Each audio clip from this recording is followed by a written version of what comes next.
ఓలమ్మ ఓలప్ప టాలీవుడ్ బెట్టింగ్ స్కామ్కి మించిపోయిన బాలీవుడ్ బెట్టింగ్ స్కామ్ ఒకటి కాదు రెండు కాదు అక్షరాల 17,000 కోట్లు దోచుకెళ్ళిపోయారు. జస్ట్ 2 డేస్ అవుతుంది. చూస్తున్నాం కదా, టైమ్స్ ఆఫ్ ఇండియా, ఎకనామిక్, మొత్తం న్యూస్ ఛానళ్ళని మారుమోగిపోతున్నాయి న్యూస్. నిజంగా ఇదొక్క ఇన్సిడెంట్తో భారతదేశం అవినీతి దేశం అని చెప్పి మళ్ళీ మరోసారి ప్రూవ్ చేశారు. ఒకటి కాదు రెండు కాదు, 17,000 రూపాయలు కాదు, 17,000 కోట్లు వాడమ్మ జీవితం. నిజంగా జస్ట్ 2 డేస్లో తీసుకెళ్ళిపోయారనమాట. సో ఈ స్కామ్ని మీరు చూసే ముందు ఒక లైక్ కొట్టండి. వచ్చిన డబ్బులు పేదవాళ్ళకి, బెట్టింగ్స్ బాధితులకి అందుతాయి.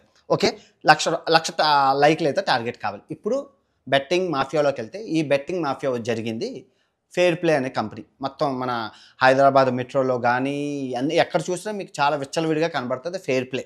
సో దీనికి బ్రాండ్ అంబాసిడర్లుగా మన తమన్నా గారు, సంజయ్ దత్ గారు, తర్వాత శ్రద్ధా కపూరు, ఆ తర్వాత రణబీర్ కపూర్, తర్వాత మేరీ కాము, సైనా నెహ్వాల్, ఇంకా చెప్పుకుంటూ పోతే చేయంతారంత లిస్ట్. ఒక 100 మంది పెద్ద పెద్ద బడా బాబులు దీనికి సెలబ్రిటీలు.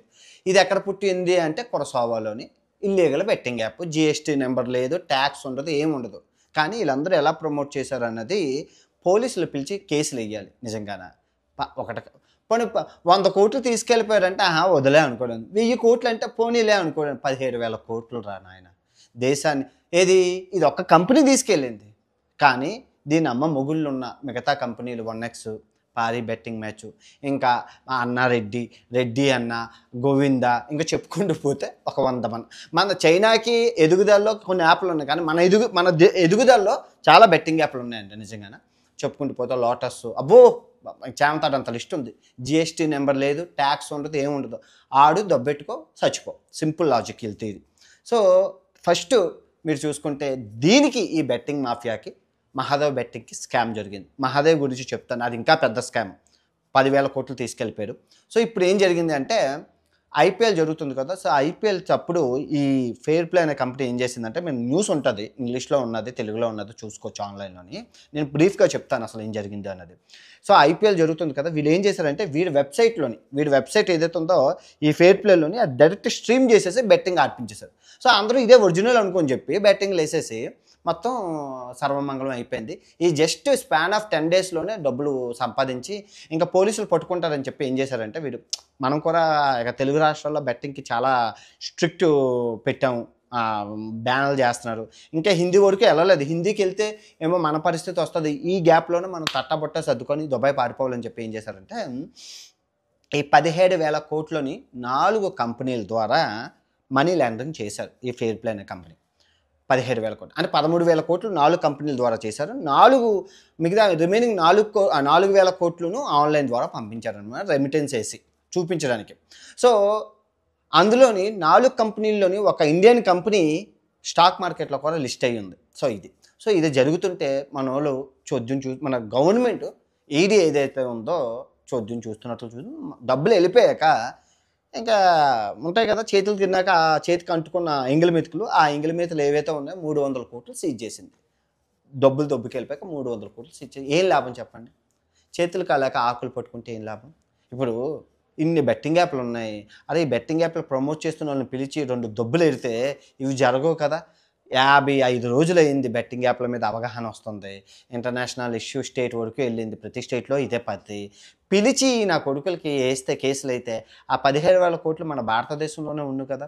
ఇక్కడ ప్రాబ్లం ఏమొస్తుందంటే, భారతదేశంలో ఈ వ్యవస్థ తక్కువ ఉంది, దొంగలు ఎక్కువ ఉన్నారు, వ్యవస్థ తక్కువ ఉంది. సో ఆ దొంగలను పట్టుకోవడానికి కొంచెం లేట్ అవుతుంది. ఈ లేట్లోనే వాళ్ళు తట్టబొట్ట సర్దుకొని వెళ్ళిపోతున్నారు.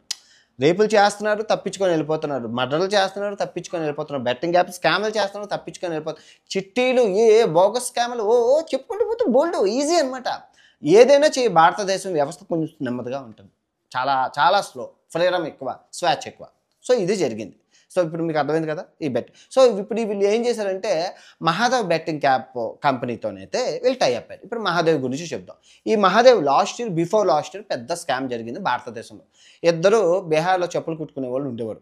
జ్యూస్ షాప్ ముందు చెప్పులు కుట్టుకునేవాడు ఉండేవాడు. సో వీళ్ళిద్దరూ రోజు బెట్టింగ్ అలవాటు అయిపోయింది, ఆడుకుంటూ ఉండేవాడు, అయిపోయింది.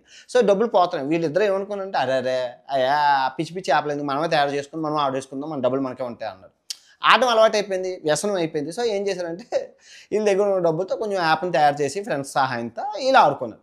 ఇది అలా ఆడుకుంటూ వాట్సాప్ గ్రూప్లో వాళ్ళ ఫ్రెండ్స్కి పంపించారు.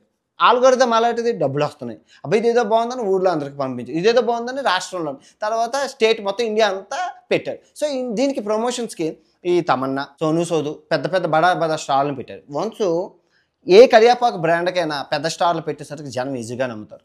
ఆడారు, కోట్లలో ఆదాయం వచ్చేసింది. దిల్కుష్ ఒక 10-20 వేల కోట్లు 10,000 కోట్లు దందా నడిచింది. దగ్గర ఒక 10,000 కోట్ల ఆస్తి కూడబెట్టుకొని దుబాయ్ పారిపోయారు. అంత జరిగింది. ఈ లోపల్లో ఈ పోలీసుల్ని, జిల్లా ఎమ్మెల్యేలని, ఎంపీలని హ్యాండిల్ చేసుకుంటూ డబ్బు దేశాన్ని తరలించి దాటి దుబాయ్ వెళ్ళిపోయారు. సో మరి గవర్నమెంట్కి ఎలా తెలిసింది బ్రో అంటే, అందులో చెప్పులు కుట్టుకున్నోడికి పెళ్లి జరుగుతుంది. ఎక్కడ దుబాయ్లో డెస్టినేషనల్ వెడ్డింగ్ 200 కోట్లు ఖర్చు పెట్టాడు. చెప్పులు కుట్టుకున్నాడు, 200 కోట్లు ఖర్చు పెట్టారు. ఇండియాలో అన్నీ జరుగుతాయి. ఆడు చేసుకుంటుంటే ఆ పెళ్ళికి డ్యాన్స్లు వేయడానికి ఎవరెవరిని పిలిచారు? సల్మాన్ ఖాను, జాకీ ష్రాఫ్, వీళ్ళందరినీ సెలబ్రిటీలందరినీ తీసుకెళ్లారనమాట. అప్పుడు ఈడీకి డౌట్ వచ్చింది. ఏది చార్టర్డ్ ఫ్లైట్, బీహార్ నుంచి చార్టర్డ్ ఫ్లైట్లో దుబాయ్లో ఏం కాకుండా వెళ్ళిపోతున్నారు, ఎక్కడ డబ్బులు అని చెప్తే ఈడీ అప్పుడు ఆడు 10,000 కోట్లు తీసుకెళ్ళిపోతే 500 కోట్లు రీచ్ చేశారు. ఏం చేస్తా అంతా అయిపోయాక చేతులు కాలేక ఆకులు పడుకుంటాం. ముందే మనం తప్పు మీద ముందే మనం అటాకింగ్ చెయ్యం. ఆ తప్పు అయిపోయాక అటాకింగ్ చేస్తే ఏం లాభం? మన దేశ సంపద కదా పోతుంది, మన ఆర్థిక వ్యవస్థ కదా కుప్పకూలిపోతుంది. దేశాన్ని అవి ఎందుకు వాడుకుంటున్నారో, ఏ ఉగ్రవాద సంస్థలు వాడుకుంటే, ఎవరు వాడుకుంటున్నారు ఎవరికి తెలియదు. ఇప్పుడు ఈ హర్ష సాయే ఉన్నాడు, పరి బెట్టింగ్ మ్యాచ్ చేశాడు. అది ఆ పరి బెట్టింగ్ మ్యాచ్ ఎక్కడ పుట్టింది, లీగలా తెలుసా? లేదు. జిఎస్టీ నెంబర్ కూడా లేదు. ప్రమోట్ చేశారు, డబ్బులు వచ్చాయి. వీడికి 10 కోట్లు వచ్చి వీడు ఎంజాయ్ చేసుకున్నాడు. అందులో జనానికి తెలియకుండా ₹1,00,00,000 దానం చేసేసారు, 9 కోట్లు ఎంజాయ్, హ్యాపీ. సో ఇది బాగుంది వ్యాపారం. ఇదే సోను సోదు కూడా ఇదే పెద్ద వ్యాపారం. ఇంకా తమన్నా విషయానికి వస్తే, తమన్నా గారు నిజంగా చెప్తున్నాను, నిజంగా ఆ తల్లి దండం మీద పెట్టాలి, స్వర్గంకి వెళ్ళిపోతుంది. ఎన్నో పాపాలు చేసేది, వచ్చిన ప్రతి బెట్టింగ్ యాప్ను ప్రమోట్ చేస్తుంది. ఫేర్ ప్లే ఏంటి, లోటస్ ఏంటి, అబ్బో మేడం గారి లిస్టులో బోల్డ్ ఉన్నాయి. ప్రతిసారి ఈడీ పిలుస్తారు, ఎంక్వైరీ చేస్తారు, అయినా సిగ్గు లేకుండా ప్రమోట్ చేస్తుంది. పోనీ చిన్న హీరోయిన్ అనుకోవడానికి పెద్ద టాప్ హీరోయిన్, బోల్డ్ డబ్బులు ఉంటాయి. పెద్ద బాహుబలి, గంగతోరాంబ, పెద్ద హీరోలతో చేసింది, కోట్లలో ఆదాయం. ఇంకా ఆయన కూడా బిజినెస్ మ్యాన్, కోట్లున్న ఇంకా ఇంకా ఇంకా ఇంకా ఇంకా ఈ బెట్టింగ్ యాప్లు చేసి జనాలను నాశనం. నిజంగా ఎంత పుణ్యం అంటే, నిజంగా కంపేర్ చేస్తే వ్యభిచారం చేసే హీరోయిన్లు ఉంటారు తిండికి తెక్కన లేక, వీళ్ళతో ఈ తమన్నా ఎలాంటి హీరోయిన్లతో కంపేర్ చేస్తే వాళ్ళు బెటర్ నన్ను అడిగితే. ఇంకా సంజయ్ దత్ కేసులు ఎన్ని ఉన్నాయో, దిక్కుమల్ నా కొడుకు ఇంకా చేస్తూనే ఉన్నారు. ఇంకా ఈ రణబీర్ కపూర్, శ్రద్ధా కపూర్, అంటే వీళ్ళందరూ చిన్న వాళ్ళు ఏం కాదు, పెద్ద నన్ను అడిగితే వాళ్ళతో కంపేర్ చేస్తే యూట్యూబర్లో ఇంకా నయ్యం నన్ను అడిగితే. ఎందుకంటే అన్ని కోట్లు ఉండి వాళ్ళు చేస్తున్నారు, వీళ్ళు లక్షలు ఉండి వీళ్ళు చేస్తున్నారు. ఎండ్ ఆఫ్ ద డే కావాల్సింది డబ్బు అందరికీ. పేదవాడు ఎలా పోతే ఎవడు పోతే మాకు అనవసరం, మాకు కావాల్సింది డబ్బు. ఇప్పటి వరకు 5 బెట్టింగ్ బాధిత కుటుంబాలతో మాట్లాడాను. 5 ఫ్యామిలీలోని మగవాళ్ళే చచ్చిపోయారనమాట ఊరేసేసుకొని. ఎంత ఏడుస్తున్నానంటే, తల్లిదండ్రులు అనాథలు అయిపోయారు. ఆ వృద్ధాప్యంలో వాళ్ళకి అన్నం ఎవరు పెడతారు? కొడుకు పోయే, ఆస్తి పోయే, ఆధారము పోయే, దానికి బాధ్యత ఎవరు తీసుకుంటారు? ఇప్పుడు ఈ బెట్టింగ్లను ప్రమోట్ చేసిన హర్ష సాయ, ఈ భయ్యా సన్నీ యాదవ, ఈ ఇమ్రానా, ఈ సోకాల్, ఈ లోకల్ బాయ్ నాని, ఈ ఇన్ఫ్లుయెన్సర్, ఈ బిగ్ బాస్ షోలో ఇన్ఫ్లుయెన్సర్, చెప్పండి చచ్చిపోయినోడు రాగలరా? వచ్చి నేను ఏ బెట్టింగ్ యాప్ ఆడానో వాడు చెప్తేనే కేసు అవుతుంది. వీళ్ళది ఎంత తెలివిగా అంటే, ఏ ప్రూఫ్ ఏంటి అని అడుగుతున్నారు. చచ్చిపోయినోడు వస్తారా? కానీ మళ్ళీ చెప్తున్నాను, కర్మ నుంచి మీరు ఇప్పుడు తప్పించుకోవచ్చు. వాడు చచ్చినోడు రాడు, కేసు పెట్టడు అని. కానీ మీ వల్ల పోయిన ప్రాణం, ఆ కర్మ మీకు ఏదో రూపంలో వస్తుంది. ఆ రోజు మీరు ఫేస్ చేస్తారు. ఎంత పాపం. ఆ ఫ్యామిలీతో మాట్లాడుతుంటే ఒక్కొక్కటి ఇన్స్టాగ్రామ్లో పెట్టాను, యూట్యూబ్లో పెట్టాను, ఒక్కసారి వినండి. యూట్యూబ్ షార్ట్స్లో పెట్టాను, ఇన్స్టాగ్రామ్ షార్ట్స్లో పెట్టాను, ఒకసారి వినండి. వాళ్ళ ఆవేదన వినండి. ఏం చెప్తాం వాళ్ళకి? నేను ఎంత ఇవ్వగలను? మహా అయితే 2 లక్షలు అంతే. ఆ 2 లక్షలు మహా అయితే సంవత్సరం నుంచి 2 సంవత్సరాలు బతకగలరు. ఆ తర్వాత ఎవరు రెస్పాన్సిబిలిటీ చెప్పండి? పాపం కదా నిజంగానే. బాధ్యత ఎవరు తీసుకుంటారండి? వాళ్ళకి కేసులు పెట్టడం రాదు, కోర్టుల చుట్టూ తిరగడం రాదు, డబ్బులు ఎలా రికవరీ చేసుకోవడమో తెలియదు కూడా. తినడానికే తిండి లేదు, కోర్టులు కేసు ఏమేస్తారు? ఎవరి మీద వేస్తారు? నిజంగా అన్యాయం అండి ఇది ఆగాలి. ఏమీ కాకుండా 17,000 కోట్లు దేశం దాటి వెళ్ళిపోయింది. ఎవరి రెస్పాన్సిబిలిటీ? 17,000 కోట్లు. ఈ fair play metro betting app మీద ఉంటుంది. మెట్రో ఏదైతే ఉందో మన హైదరాబాద్ తెలంగాణ మెట్రోలోని ఇదే ఫేర్ ప్లే ఉంటుంది, ఇదే కంపెనీ. చూడండి స్కామ్. ఇప్పుడు అది కొన్ని లీగల్ అంటే ఇల్లీగల్ అని ఉంటుంది కదా. దేశంలో ఇల్లీగల్ అని మెన్షన్ చేసినప్పుడు వీళ్ళు ఎలా ప్రమోట్ చేస్తారు?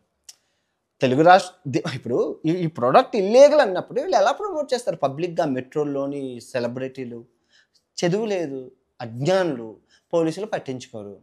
మీరు చెప్పండి 17,000 కోట్లు ఈ 2 రోజుల్లో దేశం దాటి వెళ్ళిపోయింది కదా. 400 ఫేక్ అకౌంట్లు వాడారు. ఏముంది ఇప్పుడు మా నాన్నకి వచ్చి ఏమండి మీ మీ అకౌంట్ ఇస్తే మీకు 10,000 ఇస్తామంటే మా నాన్న ఇచ్చేస్తాడు. మా నాన్నకి డబ్బులు కావాలి, తినడానికి తిండి లేదు, ఏముంది ఇచ్చేస్తాం. ఆ తర్వాత ఎవరైనా మాకేం తెలియదు అది ఎవడో వచ్చారు తీసుకు, మరి చదువు లేని వాళ్ళు కదా.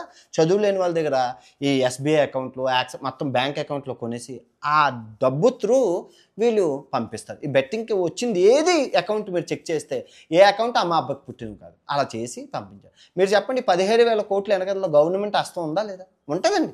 లేకుండా చిన్నప్పుడు 17,000 రూపాయలు అయితే అనుకోవడానికి.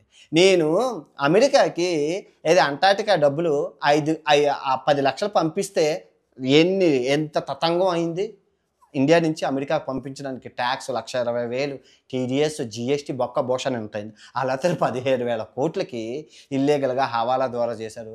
ఏ గవర్నమెంట్ అధికార సమాయం లేక అవినీతి దేశం అండి భారతదేశం. ఓకే, రేపు మరో బెట్టింగ్ మాఫియాతో కలుసుకుందాం. ఈ వీడియో ఇంతతో సమాప్తం. అండ్ జై హింద్.